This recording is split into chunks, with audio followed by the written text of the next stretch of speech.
Muy buenas tardes, de nueva cuenta. Vamos a continuar justo en la parte donde nos habíamos quedado, ¿ok? Era justo lo que decíamos de la posibilidad de hablar de un tipo específico de manejo de los datos en el cual no solamente podamos describirlos, analizarlos y sobre todo complementarlos, sino también que tengamos la posibilidad de llevarlos a un nivel predictivo. ¿Cómo podemos llegar a predecir en psicología? Bueno, en realidad no es cosa del otro mundo, nos vamos a basar en algunos elementos que obviamente pues iremos conociendo o reconociendo en algunos casos, pero lo más importante, que existan o tengamos nosotros las bases y los elementos necesarios, teórica y técnicamente hablando, para llevarlo a bien, ¿ok? Antes de continuar, ¿con quién o con quiénes más bien de ustedes yo trabajé el programa SPSS?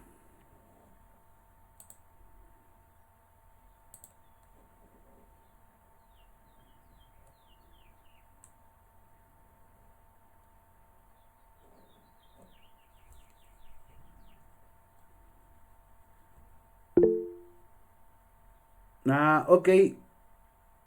¿Cuál era el tema de investigación?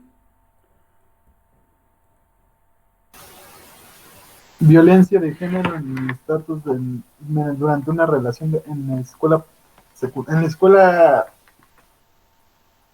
bueno, no en el SAT, por eso fue hace mucho tiempo, profe. Ah, ya me acordé, Daniel, ya. Yo dije, es que no, te estaba confundiendo honestamente con un joven de aquí del grupo que me parece que no está. Pero muy bien, ok, con los demás no. ¿El Esli Nagai anda por allí?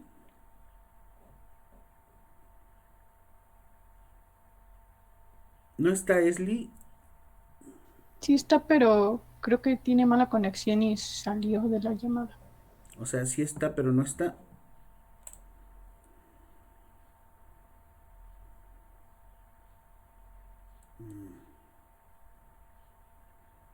Ok, bien. ¿Qué fue lo último que revisamos la clase pasada? ¿Qué es lo que decíamos con relación a esto?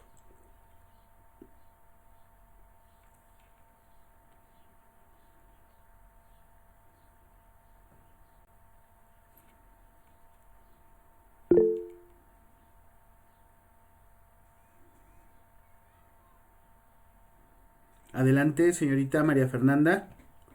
Bueno, lo último que nos quedamos la clase pasada fue que estamos hablando de las probabilidades que existen Ok. y pues en que la probabilidad es una predicción matemática y nos Ujú. puso el ejemplo de los pasos. Bien. ¿De qué iban esas situaciones de los pasos? A ver, recuérdenme.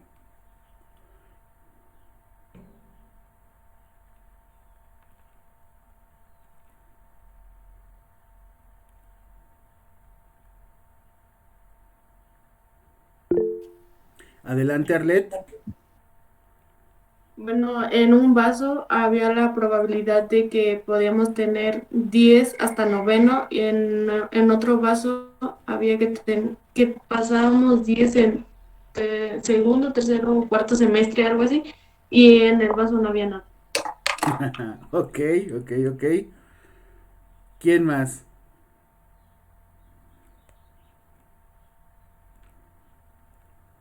¿Qué más de eso?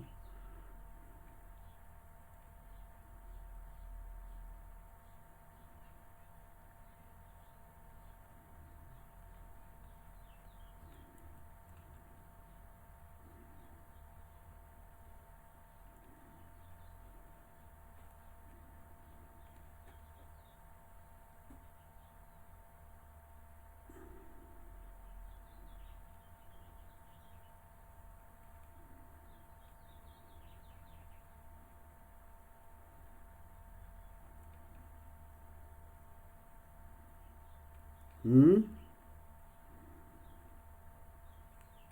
¿No? Ok. Vamos a esta parte. Ciertamente tenemos muchas cosas desde la cual nosotros eh, podremos generar ciertas ventajas competitivas sobre los resultados que trabajamos el semestre pasado. Pero primero, hagamos una definición muy sencilla de estadística. ¿Qué es la estadística? Bueno, comúnmente el término estadística se relaciona o se le da como relación a lo que es el trabajo de el cálculo de promedios o estimados basados en preceptos matemáticos. Déjenme hacer la presentación de mi pantalla. Listo. La presentación también ya la tienen en su carpeta, así que no hay ningún problema.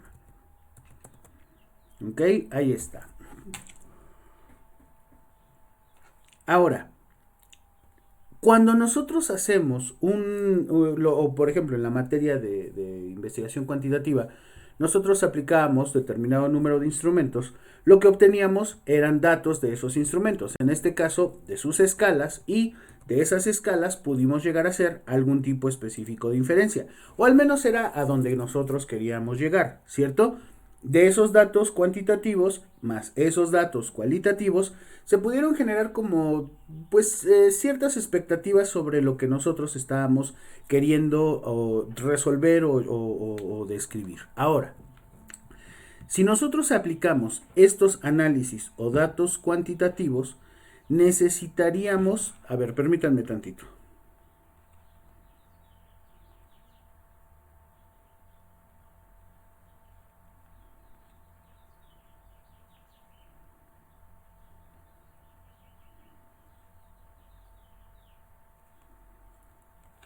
Ahora sí, ajá, entonces tendríamos que ver qué es lo que nuestros datos nos están diciendo sobre los sujetos, las muestras que tomamos con relación a nuestro estudio. Ahora, esa solamente sería una parte de la estadística, ya que actualmente la estadística moderna y sobre todo con el agrupamiento de una cantidad impresionante de datos trabajados a partir de la ciencia de datos y los programas estadísticos que nos ayudan a trabajar, podemos encontrar más definiciones. Pero bueno, ¿de dónde viene la palabra estadística? Como el nombre lo indica, viene del latín staticus o statis, que es relativo al estado. Inicialmente, el vocablo se utilizaba en aquella época durante la cual el Imperio Romano, que fue cuando más se extendió, buscaba encontrar en la población la solución a muchos de los problemas de su vida cotidiana. Y aquí es en donde yo les pregunto, ¿cuál es el evento que más relacionamos a este tipo de definiciones de la palabra estadística? Y entonces se van a recordar ustedes lo que celebramos en diciembre entre el 23 y el 24. ¿Qué celebramos el 23 y el 24 de diciembre? Creo que el 23 no se celebra nada, más bien sería el 24 para ir, o sea, estar el 25. El 24 es Nochebuena y el 25 es Navidad. Ah, sí es cierto, sí tiene razón, joven Julio, efectivamente. El 20, ¿qué? 24 y 25. ¿Qué celebramos? 24 y 25. ¿La qué? El 24 es Nochebuena y 25 Navidad. Y antes de eso, hacíamos lo de las posadas y tal. Bien, muy bien, joven Julio. ¿Qué es lo que sucedió en esa época? Bueno, pues el nacimiento del niño Dios y la aparición de Santa Claus para darnos regalos. Pero bueno, ¿por qué se tuvo que mover su papá y su mamá, o se tuvieron que mover sus papás de Jesús? Y él tuvo que nacer en un pesebre al lado de los caballos y con pastorcitos y con campanas y todo eso. ¿Alguien lo recuerda? ¿Fue porque los extinguieron? ¿Eh? ¿Que le iban a matar? ¿Algo así? Bueno, eso ya fue después, pero había otra situación. Jesús nació en Belén o en Betlem porque sus padres tenían que cumplir con una ordenanza del Imperio Romano, que en aquel entonces había demandado que la gente se fuera a censar para saber cuántas personas tenían en esos territorios ocupados por ellos, que sin embargo también tenían sus mismos o sus propios modelos de gobernanza, que en este caso por el rey ¿cómo se llama? Herodes, ¿no? Herodes era el que ahí, bueno, ya, y pasó todo eso. Entonces, fíjense, incluso bíblicamente hablando, existen datos que nos dicen cuán importante era para los romanos hacer o tener información que era útil o relativa al Estado, ¿vale? Muy bien. Todos esos fenómenos relacionados al Estado tenían que ver con censos, inventarios y posteriormente, hasta finales del siglo XIX, el inglés o el vocablo inglés statics surge como tal lo entendemos al día de hoy, de una raíz indoeuropea que ya no delimita tanto al Estado, sino a una cuestión de estar. Walker, en 1929, atribuye el término estadística a Gottfried Angenthal, quien en 1768, ya había definido que la estadística o statistics deviene de un principio italiano. ¿Cuáles son algunas definiciones de estadística? Bueno, vamos a ver 4 que a mí en lo personal me gustan mucho. La primera, conjunto de técnicas que permiten de forma sistemática organizar, describir, analizar e interpretar datos oriundos de estudios o experimentos realizados en cualquier área del conocimiento. Y aquí yo les pregunto, esta definición viene muy bien a lo que hicimos el semestre pasado. Recuérdenme, ¿qué fue lo que hicimos el semestre pasado?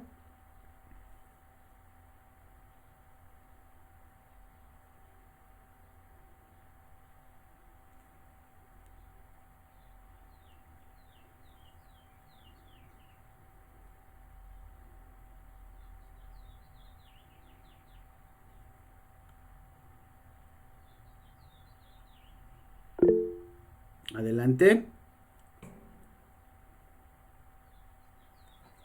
Realizamos un tipo de escala para poder sacar información o datos de nuestra investigación y así poder nosotros tener como que una base. Una base, correcto. Eso me parece genial. Muy bien, gracias Ivonne. Efectivamente, lo que nosotros buscábamos era tener una base a partir de los experimentos o de las pruebas que se aplicaron en nuestra población. Ahora, se entiende que la estadística es una ciencia, por lo tanto, esta ciencia que se deriva de las matemáticas debe de ocuparse de la extracción de datos, de datos provenientes de nuestra realidad, o sea, de muestras e incluso poblaciones y poder hacer inferencias acerca de la población o muestra donde fue extraído. ¿Qué es una inferencia? ¿Por qué nosotros, por ejemplo, cuando poníamos o proponíamos nuestras hipótesis, decíamos que teníamos que llegar a hacer inferencias?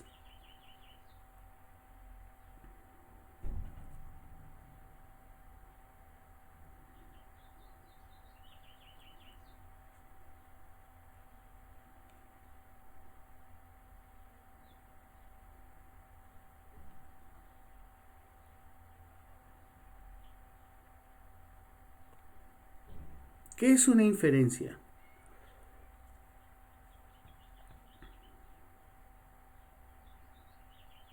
Inferir, o sea, llegar a una conclusión a partir de la observación. ¿Cómo? ¿Deducir?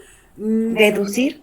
Inferir o deducir va por ahí, gracias Fer, y lo más importante, que esa inferencia nos pueda dar una relación directa para comprender la realidad sobre la cual estamos partiendo. Ahora, podemos decir ya que entonces que la estadística es una ciencia que posee ciertas características, pero aquí viene algo más importante. La estadística en realidad no es un constructo solo o aislado, en realidad se debe de entender como un conjunto de métodos científicos que nos ayudan a recolectar, organizar, resumir y analizar información y datos que nos van a dar conclusiones válidas para la toma de decisiones basadas con tal análisis, o sea, con el análisis de la extracción de nuestros datos, ¿vale?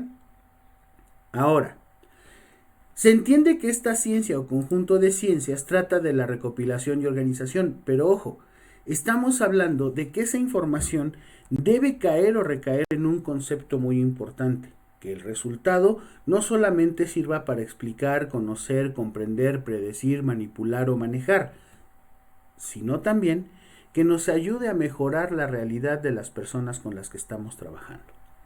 Yo no tuve la oportunidad de trabajar en primero con ustedes, pero recuerdo perfectamente que fue en tercero, en una breve introducción que les di sobre las características de la psicología, les hablé del positivismo, ¿se acuerdan? Y les decía, Augusto Comte definió que durante 3 estadios el hombre, o sea, cada uno de nosotros y la misma humanidad ha pasado por ellos, y es el estadio teológico, el metafísico y actualmente, esperemos siga siendo así, el científico. Al estadio al que nosotros debemos tratar de llegar es al estadio positivo, donde el conocimiento científico no solamente se quede para explicar o describir, sino que llegue a resolver de manera efectiva muchos de los problemas sobre los cuales están basándose algunas situaciones de nuestra vida cotidiana. No hay, o sea, vamos, las mismas medicinas contra la COVID-19 y tal han resultado efectivas hasta cierto punto. Algunas otras han tenido que regresar a hacer más pruebas y otras tantas han continuado con investigaciones que llevan hasta de ver incluso mejores resultados, ¿cierto? Una característica de este saber o valor positivo de la ciencia es que al final de cuentas llegue a resolver la vida de alguien, a hacerla mejor, a hacerla un poquito menos difícil de lo que ya de por sí es. La ciencia, si no se aplica y sobre todo no se utiliza para cambiar las realidades objetivas de las personas, entonces no sirve para absolutamente nada.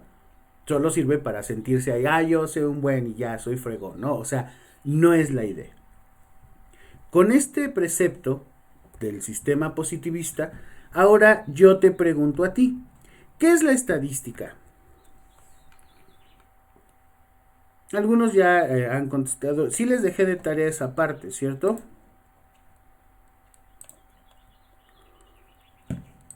Ay, no, es que estoy buscando en otro semestre.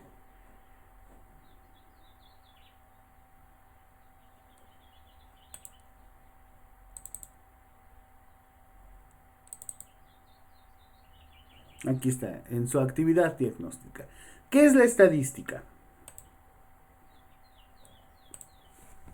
Para ti, en este momento. Otra pregunta sería, ¿cuáles son los paradigmas investigativos y las metodologías de investigación que se aplican en psicología? Y aquí las respuestas serían...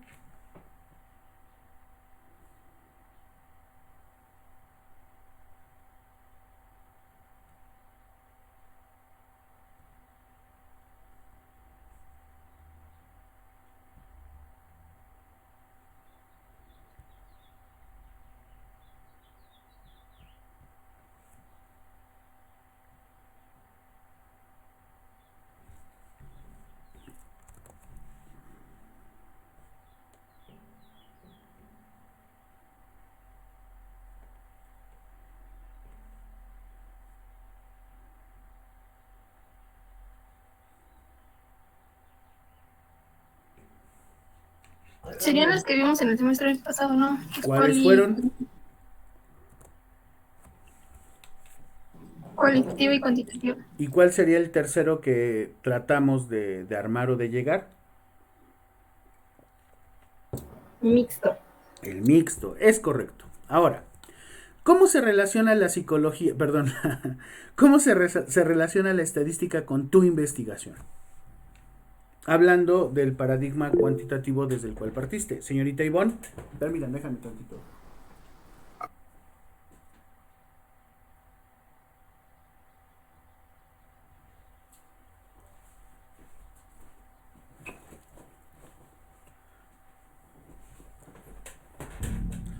Adelante, Ivonne.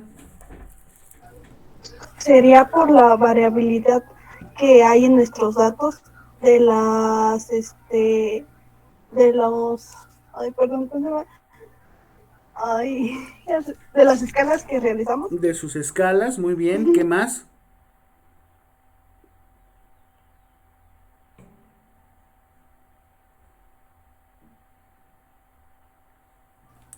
También puede llegar a ser de los grupos focales que realizamos.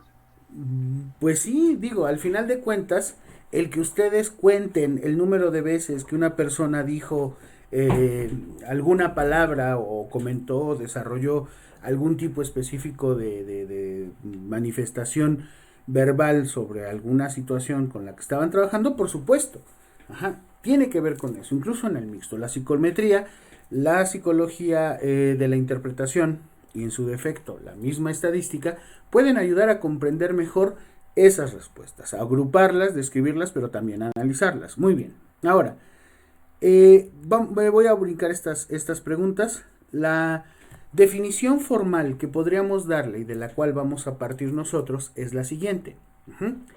Se entendería por estadística aquella ciencia pura y aplicada que desarrolla y utiliza métodos para poder captar. Ojo, si es captar, tiene que ver con el uso y desarrollo de escalas o de sistemas de obtención de información. Organizar. ¿Cuál sería la organización? ¿Se acuerdan cuando ustedes hicieron en psicometría su tabla? ¿O la que tuvieron que hacer ahora para su proyecto? Esa tabla, aunque pareciera así como que muy cansado y tal, es la forma en la cual nosotros estamos sentando las bases de esa organización de la información. Podemos presentarla y sobre todo analizarla de forma tal que la duda o incertidumbre que nosotros tenemos o teníamos, espero que haya sido resuelta, sobre si operan o no ciertas variables en nuestro estudio, se está dando de manera inductiva y puede llegar a ser predecible sobre el producto del análisis con el cual nosotros estamos evaluándolo en términos de probabilidad. Ojo, de probabilidad. O sea, que nosotros, así como con el juego de los vasitos, que por cierto no se veía chido en mi cámara, ahora sí, ya se ve sin ningún problema, podemos comprender que todo puede ser posible, pero algunas cosas pueden llegar a ser factibles y otras pueden llegar a ser predecibles. ¿De acuerdo? Hasta aquí, ¿tienen alguna duda, alguna pregunta, algún comentario?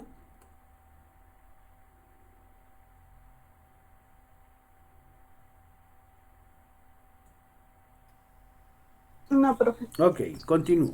Ahora, generalmente, ¿por qué llegamos a tener dudas o llegamos a tener incertidumbre sobre las inferencias inductivas con las cuales nosotros trabajamos en investigación? Bien, es muy sencillo. Porque desafortunadamente nosotros tenemos una contrariedad que al día de hoy está presente, sobre todo por esta cuestión de la pandemia. No podemos llegar a más personas sin antes probar que en una muestra ya funcionó lo que nosotros intentábamos medir. ¿A qué me estoy refiriendo con esto? A que básicamente para poder llegar a atacar o conocer un universo o una muestra poblacional más grande, primero tenemos que trabajar con ciertas unidades. Ahora, aun cuando se trate siempre de una muestra representativa, corremos indudable e invariablemente el riesgo de caer en ciertas observaciones que van a condicionar nuestro sistema y que no necesariamente pueden llegar a ser generales a la propia población. ¿Sale? Ahora, sí es cierto que generalmente recurrimos al muestreo o no necesariamente al censo poblacional por razones prácticas y económicas, pero generalmente buscamos que la muestra sea representativa. ¿Se acuerdan cuántos tipos de muestreo nosotros estudiamos para la materia de investigación cuantitativa? ¿O alguien me puede decir cuáles son?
¿Cuáles son los tipos de muestreo con las que nosotros trabajamos? Y que después de ahí devino un problema serio porque cuando aplicamos alguno de esos tipos o estilos de muestreo, algunos de ustedes se toparon con pared cuando vieron que no tenían una muestra representativa lo suficientemente grande por las características que pedían de su población. ¿Cuáles eran?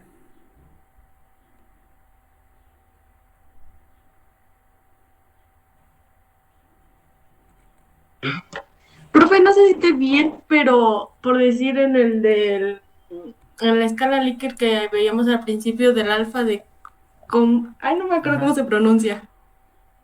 Ese. De Cronbach, ajá.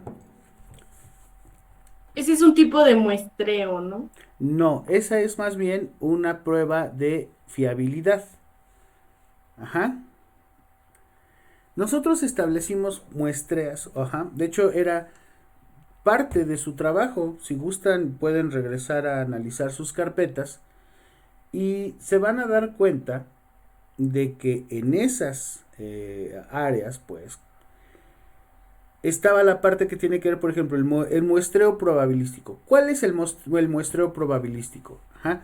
En el que tú ibas a sacar un porcentaje no intencional por medio de una tabla que yo te pasé en la carpeta de la materia de la clase. Ajá, a ver, señorita Ivonne.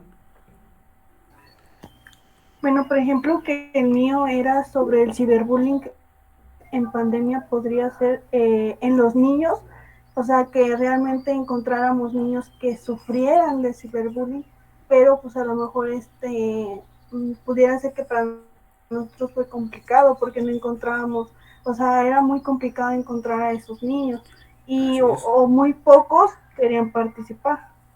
Justamente de ese estudio estaba hablando, señorita Ivonne. ¿Recuerdan que el problema fue que se redujo mucho su grupo de estudio?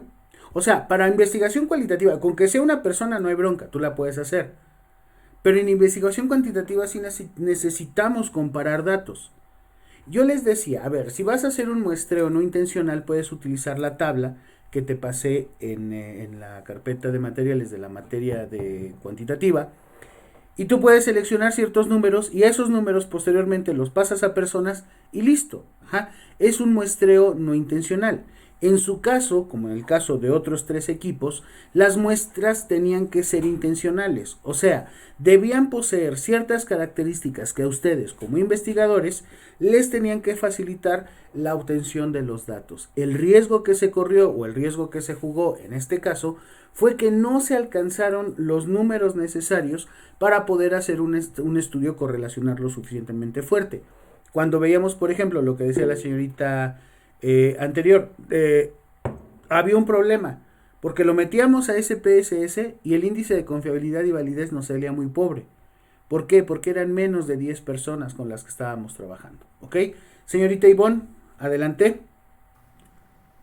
Entonces las que nos dice usted, las que nos preguntaban serían nuestras variables, ¿no?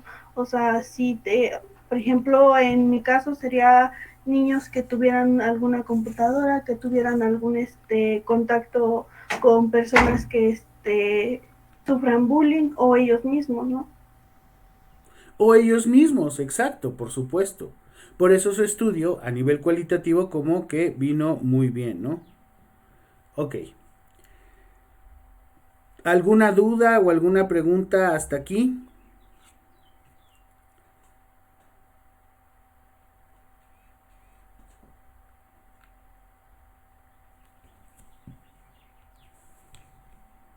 ¿Todo claro? Bien, continúo. Va que va. Ahora, también hay otro problema, la variabilidad intrínseca del fenómeno. O sea, cómo el fenómeno que puede ser el ciberbullying aquí en Atotonilco puede ser diferente en Atitalaquia. Cómo puede ser diferente en Japón, cómo puede ser diferente en el Gabacho o ser diferente en otro estado de la República Mexicana.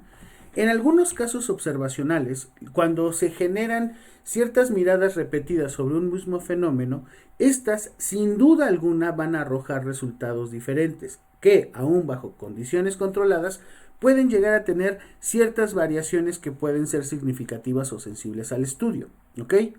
¿Cuáles son otras definiciones sobre las cuales nosotros deberemos trabajar? Primero, para hablar de estadística necesitamos hablar de datos, pero para hablar de datos forzosamente necesitamos sujetos o individuos. Por lo que, en este caso, un individuo o unidad estadística se va a reconocer como la entidad sobre la cual se obtienen o miden ciertas características que posee.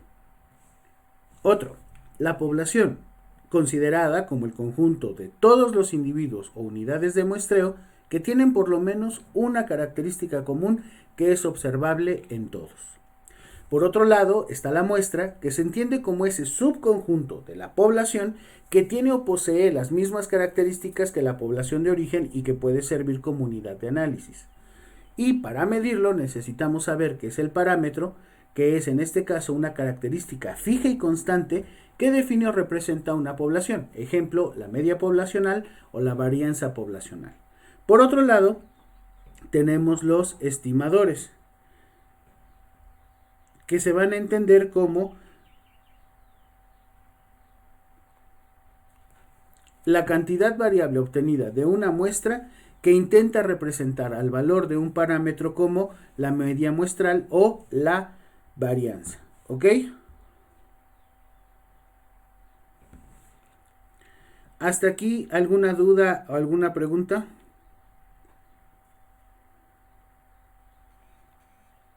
No, Ok.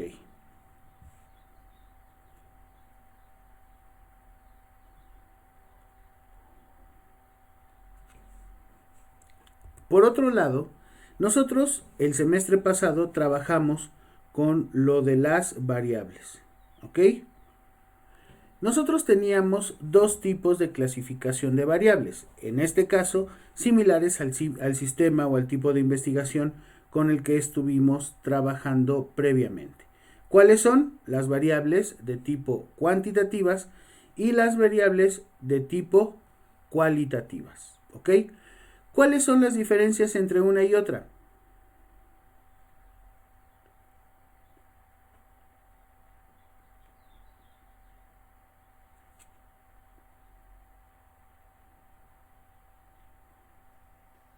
Que las cuantitativas son numéricas y las cualitativas son pues las cualidades. Las cualidades de los procesos. Muy bien.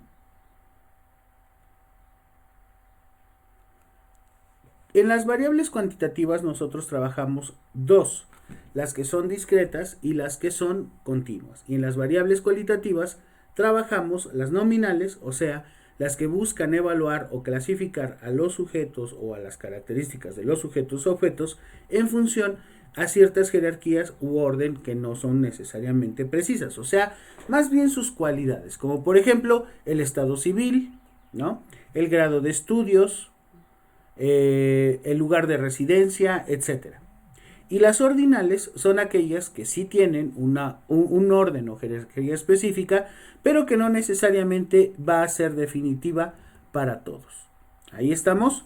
Ahora, nosotros también trabajamos 4 variables en cuanto a niveles de escala de medición se refiere, que son la intervalar, la de razón, la nominal y la ordinal. Algunas pueden ser discretas o algunas pueden ser continuas, como por ejemplo la edad, ¿cierto? La edad es una variable discreta o continua.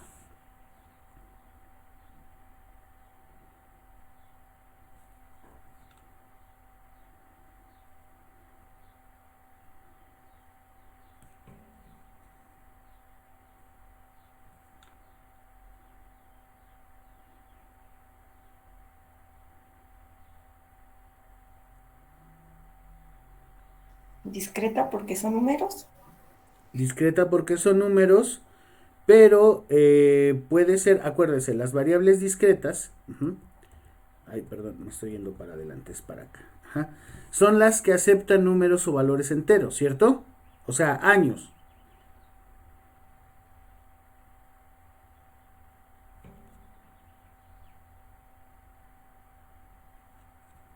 Pero también si los dividimos los años en meses, puede convertirse en una variable continua. Por ejemplo, ¿cómo expresamos un año y medio? O sea, un año, 6 meses o 18 meses. ¿Cómo lo expresamos?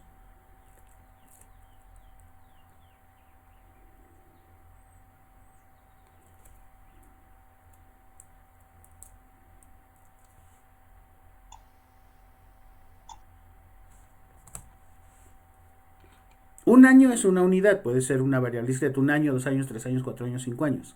Si es continuo, ¿cómo lo podríamos expresar? 1 año y medio. Como 18 meses, ¿no? 18 meses sería o seguiría siendo discreta. ¿Cuál podría ser una forma de expresarla como una variable continua?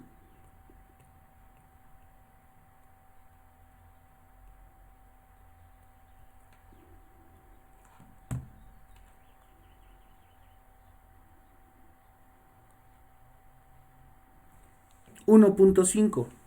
1.5 años, ¿cuántos meses son? A ver, te lo escribo para que no nos confundamos. Un año es igual a 12 meses. Ajá. ¿Hasta ahí estamos de acuerdo? 1.5 años, ¿a cuántos meses equivale?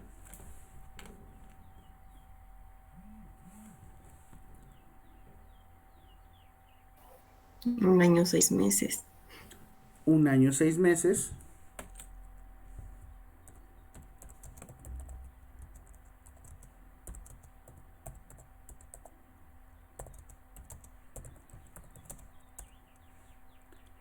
Bien, ahí está. Ajá, o podría ser 1.5 años es igual a 18 meses, ¿cierto? La idea que nosotros tenemos entonces con el manejo de las variables no solamente se va a la capacidad que tiene de medir o de interpretar el nivel de medición con el que vamos a trabajar. Una característica en estos niveles va sobre la clasificación